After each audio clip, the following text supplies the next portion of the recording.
क्यों है खाटू श्याम जी के मंदिर में इतनी शक्ति? क्या है इसके पीछे छुपा हुआ रहस्य?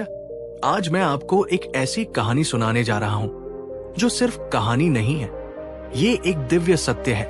ये एक ऐसे भगवान की कहानी है जो कलयुग में हारे हुए का सहारा बना, जिसका नाम सुनते ही रोंगटे खड़े हो जाते हैं, जिसके दर्शन मात्र से जीवन बदल जाता है।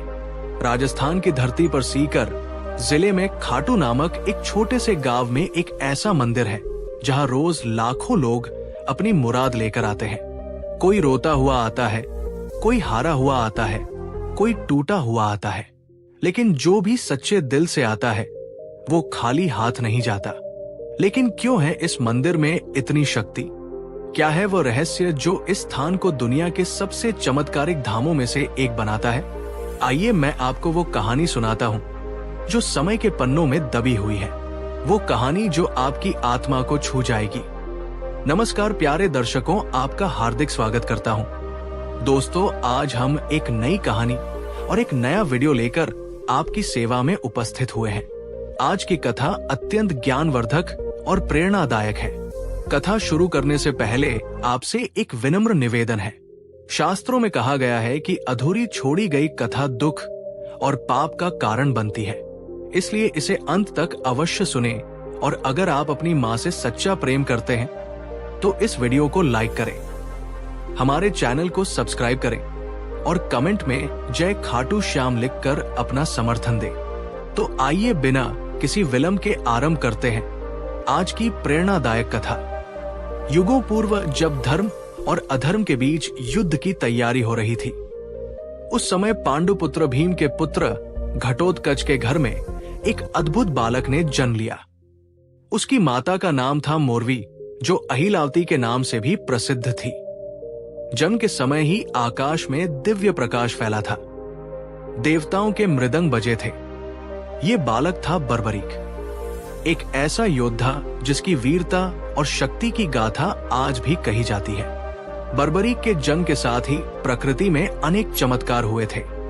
वृक्ष फल फूलों से लद गए, नदियां मधुर संगीत बजाने लगी और पशु पक्षी आनंद में नृत्य करने लगे।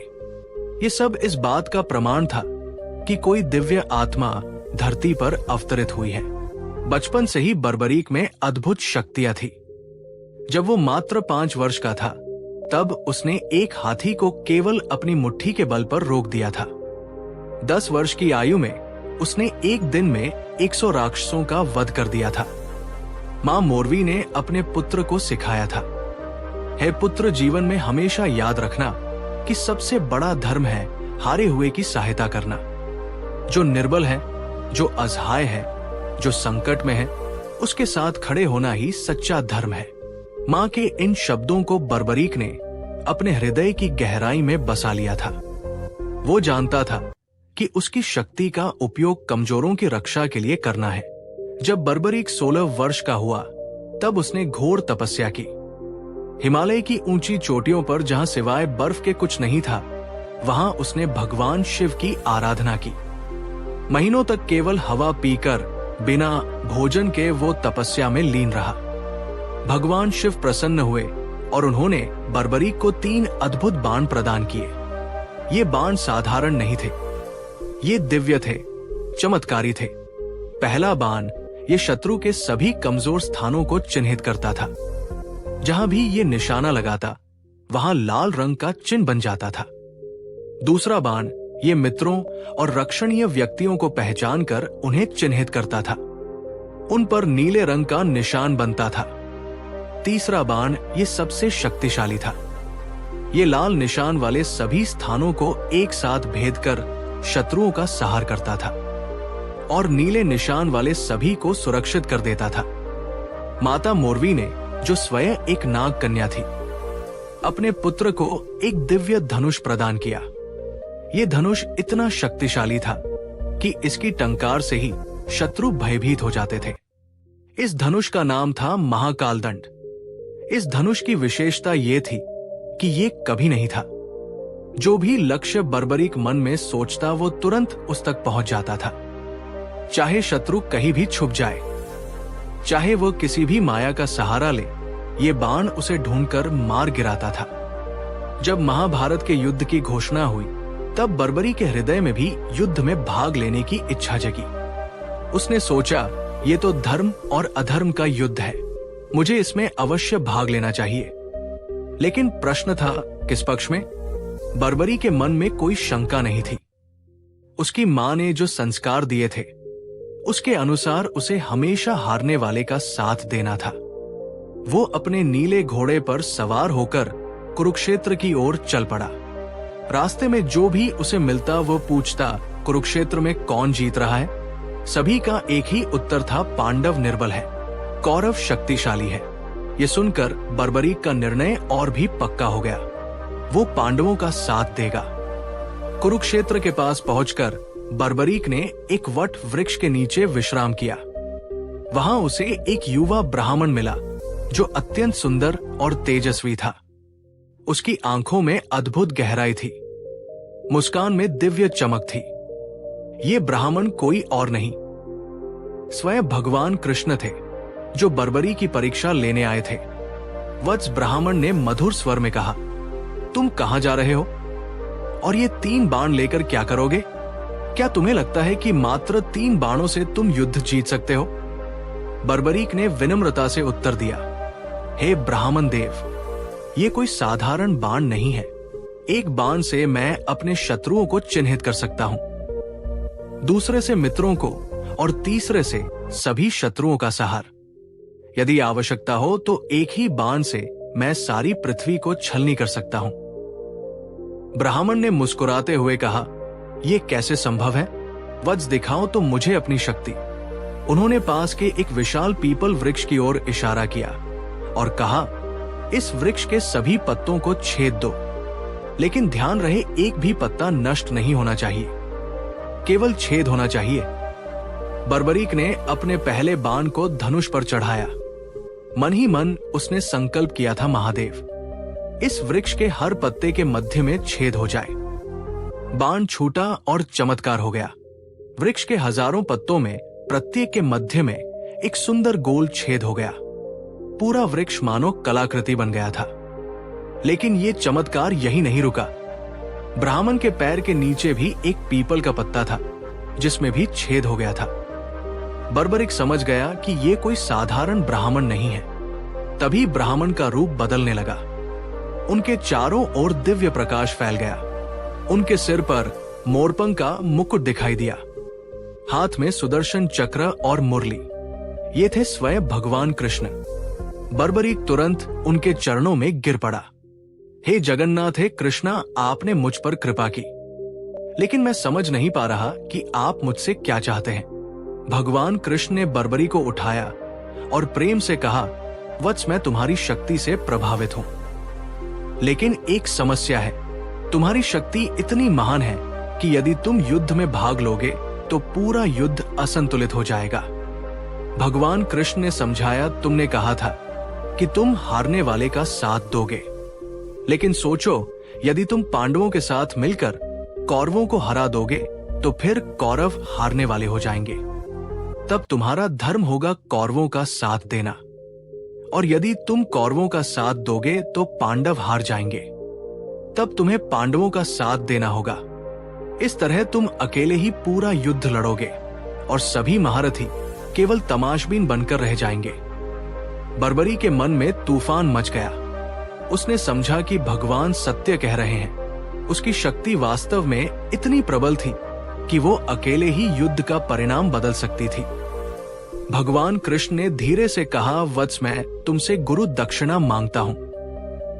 अवश्य प्रभु, आपकी आज्ञा मेरे लिए सर्वोपरि है। मांगिए, क्या चाहिए आपको? मुझे तुम्हारा शीश चाहिए। यह सुनकर बर्बरी के चेहरे पर एक पल के लिए उदासी छा गई। उसके मन में हजारों विचार आए। युद्ध देखने की इच्छा, वीरगति पाने की चाह, यश कमाने की लालसा, सब कुछ एक पल में बिखर गया। लेकिन अगले ही क्षण उसके चेहरे पर शांति आ गई। गुरु का आदेश उसके लिए सब कुछ था। प्रभु, बर्बरीक ने दृढ़ स्वर में कहा, आपकी इच्छा मेरे लिए आदेश है। मैं अपना शीश अवश्य दूंगा, लेकिन मेरी एक प्रार्थना है। कहो वत्स, क्या चाहते हो? मैं युद्ध देखना चाहता हूं। मेरा शीश काटने के बाद भी यदि वो युद्ध देख सके तो मैं अपने जीवन को सार्थक समझूंगा। भगवान कृष्ण ने प्रसन्नता से कहा, तथास्तु, तुम्हारा शीश न केवल युद्ध देखेगा बल्कि युद्ध की संपूर्ण गाथा को समझेगा भी। और सुनो, एक और वरदान देता हूं। कलयुग में तुम मेरे नाम से पूजे जाओगे, लोग तुम्हें श्याम कहकर पुकारेंगे। बर्बरीक ने अपनी तलवार निकाली। भगवान कृष्ण के सामने झुकते हुए उसने कहा, हे कृष्णा, ये शीश आपको समर्पित है, इसे स्वीकार कीजिए। एक ही वार में बर्बरीक ने अपना शीश काट दिया। आकाश से पुष्प बरसने लगे, देवताओं के मृदंग बजे और एक दिव्य प्रकाश चारों ओर फैल गया। कटा हुआ शीश भूमि पर गिरा, लेकिन उसकी आंखें खुली रही, चेहरे पर तेज बना रहा। भगवान कृष्ण ने उस शीश को उठाकर कुरुक्षेत्र के युद्ध क्षेत्र के पास एक ऊंचे स्थान पर रखा, जहां से संपूर्ण युद्ध दिखाई देता था। 18 दिन तक चले महाभारत के युद्ध में बर्बरीक का शीश सब कुछ देखता रहा। उसने देखा कि कैसे महान योद्धा एक एक करके वृत्ति को प्राप्त होते गए। उसने देखा भीष्म का शर्षया, अर्जुन की वीरता, कर्ण का दान, द्रोणाचार्य का त्याग, लेकिन सबसे बढ़कर उसने देखा भगवान कृष्ण की लीला, कैसे वे धर्म की स्थापना के लिए हर पल युद्ध को संचालित कर रहे थे।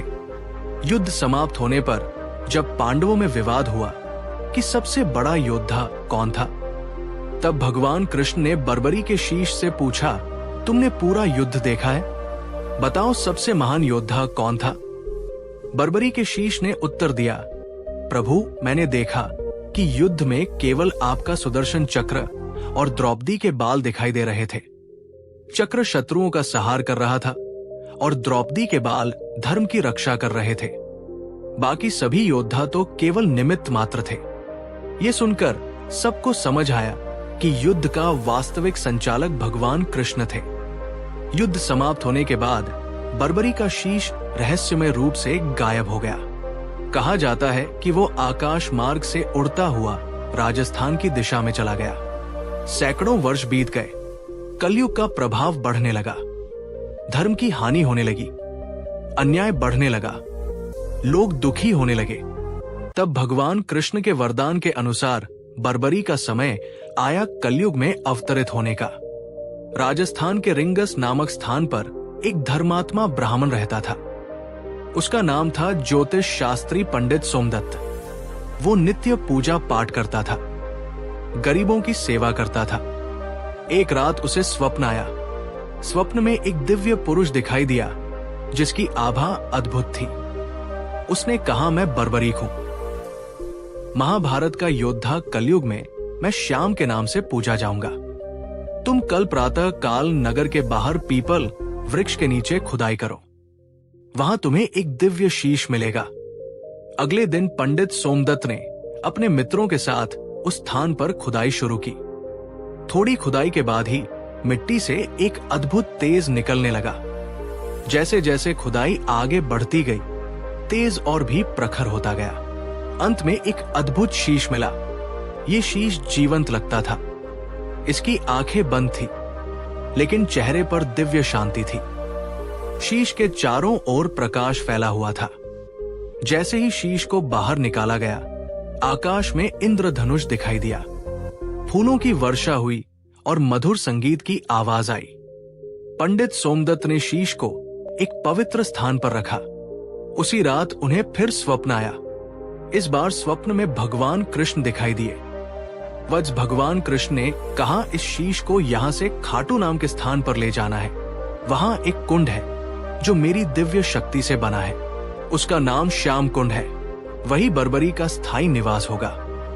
लेकिन प्रभु, खाटू कहाँ है? पंडित ने पूछा। तुम केवल शीश को लेकर चलते जाओ। जहां शीश रुकना चाहेगा, समझ जाना कि वही स्थान है। पंडित सोमदत्त ने शीश को एक दिव्य पट्टी पर रखा और यात्रा शुरू की। रास्ते में जो भी व्यक्ति शीश के दर्शन करता, उसके सारे कष्ट दूर हो जाते थे। बीमार व्यक्ति ठीक हो जाते, दुखी लोगों को शांति मिलती। कई दिन की यात्रा के बाद जब वे एक सुंदर स्थान पर पहुंचे तो शीश अचानक भारी हो गया। कितनी भी कोशिश करने पर वो आगे नहीं बढ़ सका। समझ में आ गया कि यही वो स्थान है। वहां एक प्राकृतिक कुंड था जिसका पानी अत्यंत शुद्ध और निर्मल था। स्थानीय लोग इसे श्याम कुंड कहते थे। उस समय खाटू गांव का राजा था राजा रूप सिंह चौहान। जब उन्हें इस चमत्कारी शीश के बारे में पता चला तो वे तुरंत दर्शन के लिए आए। शीश के दर्शन करते ही राजा के मन में अपार श्रद्धा जग गई। उन्होंने तुरंत वहां एक भव्य मंदिर बनवाने का निर्णय लिया। मंदिर का निर्माण अद्भुत तरीके से हुआ। दिन में जितना काम होता रात में उससे दोगुना काम अपने आप हो जाता। मजदूर कहते कि रात में दिव्य शक्तियां काम करती दिखाई देती थी। जब मंदिर तैयार हो गया और शीश को वहां स्थापित किया गया तो पहली बार आरती का आयोजन हुआ। राजा रूप सिंह चौहान ने स्वयं आरती उतारी। आरती के दौरान एक अद्भुत चमत्कार हुआ।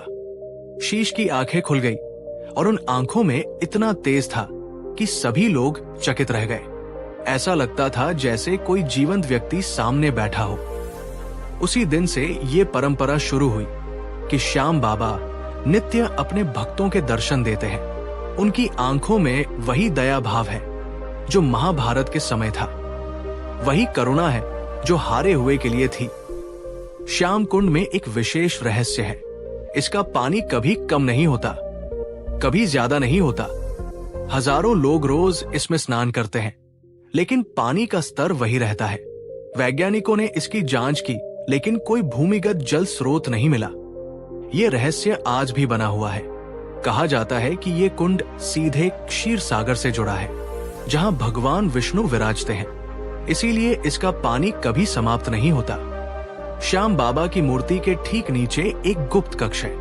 कहा जाता है कि वहां बर्बरीक के तीनों दिव्य बाण रखे हुए हैं। ये कक्ष तब तक नहीं खुलेगा जब तक कलयुग में धर्म का सर्वनाश नहीं हो जाता।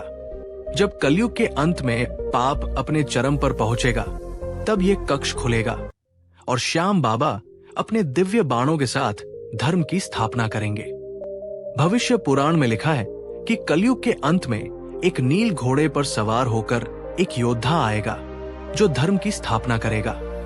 श्याम बाबा के भक्त मानते हैं कि ये योद्धा श्याम बाबा ही होंगे। मंदिर के पुराने शिलालेखों में एक नील घोड़े का चित्र है जिस पर एक योद्धा सवार है। ये चित्र रहस्यमय है और इसका अर्थ आज तक कोई नहीं समझ सका। श्याम बाबा के 11 नाम हैं और ये संख्या भी रहस्यमय है। इन 11 नामों में छुपी हुई है कलयुग की संपूर्ण गाथा। प्रत्येक नाम एक युग की समस्या का समाधान है। जब कोई भक्त पूरी श्रद्धा के साथ इन 11 नामों का जाप करता है तो उसकी सभी समस्याएं हल हो जाती है। लेकिन ये तभी संभव है जब भक्त का हृदय पूर्णतः शुद्ध हो। श्याम बाबा से जुड़ी कुछ संख्याएं विशेष है। मंदिर में 108 सीढ़ियां हैं। श्याम कुंड का व्यास 51 फीट है। मुख्य गुंबद की ऊंचाई 108 फीट है। ये संख्याएं केवल संयोग नहीं है। हिंदू धर्म में इन संख्याओं का विशेष महत्व है। 108 ब्रह्मांड की संपूर्णता का प्रतीक है और 51 शक्तिपीठों की संख्या है। ज्योतिषियों के अनुसार श्याम बाबा का मंदिर एक विशेष ज्योतिषीय स्थान पर बना है। यहाँ 5 ग्रहों की शक्तियां केंद्रित होती है। फाल्गुन मास की एकादशी के दिन यहाँ विशेष ऊर्जा होती है। इस दिन श्याम बाबा की शक्ति चरम पर होती है। श्याम बाबा से जुड़े रंग नीला, पीला और लाल, ये सभी के विशेष अर्थ है। नीला रंग विष्णु का है, पीला ज्ञान का और लाल शक्ति का। भक्त जब इन रंगों के कपड़े पहन कर आते हैं तो उनका श्याम बाबा के साथ विशेष तालमेल बनता है। शास्त्रों के अनुसार जब कलयुग अपने अंतिम चरण में पहुंचेगा तब धर्म लगभग समाप्त हो जाएगा। उस समय श्याम बाबा पूर्ण रूप से प्रकट होंगे। वे अपने 3 दिव्य बाणों के साथ आएंगे और अधर्म का नाश करेंगे। ये होगी कलयुग की अंतिम लड़ाई। भविष्य पुराण में लिखा है कि एक नील घोड़ा आकाश से उतरेगा। उस पर श्याम बाबा सवार होंगे। उनके हाथ में अपना दिव्य धनुष होगा। वे एक ही बाण से सारे संसार के पापियों का नाश करेंगे और धर्म की स्थापना करेंगे। श्याम बाबा के इस अवतरण के बाद सत्ययुग शुरू होगा। फिर से धर्म, सत्य और न्याय का राज्य होगा। लोग प्रेम से रहेंगे, कोई दुख नहीं होगा। यही है श्याम बाबा का अंतिम मिशन, संसार में शांति और खुशी की स्थापना। इस कहानी का अंत प्रेम की जीत के साथ होता है। श्याम बाबा प्रेम के अवतार हैं। उनका प्रेम जाति, धर्म, भाषा की सीमाओं को पार करता है। वे मुस्लिम, सिख, ईसाई सभी के हैं, क्योंकि दुख का कोई धर्म नहीं होता और जो दुख हरता है वो सबका होता है। हारे का सहारा श्याम हमारा। यही है खाटू श्याम की दिव्य शक्ति। यही है उनका छुपा हुआ रहस्य, अनंत प्रेम, अनंत करुणा, अनंत कृपा। प्रिय साथियों, इस कथा के बारे में आपके विचारों का हमें बेसब्री से इंतजार रहेगा। अगर ये कथा आपके लिए प्रेरणादायक साबित हुई हो तो कृपया इसे लाइक करें और इसे अपने प्रियजनों के साथ साझा करें। साथ ही कमेंट बॉक्स में जय श्री कृष्णा लिखकर अपनी भक्ति व्यक्त करें। इस वीडियो को पूरा देखने के लिए आपका दिल से आभार। जय श्याम।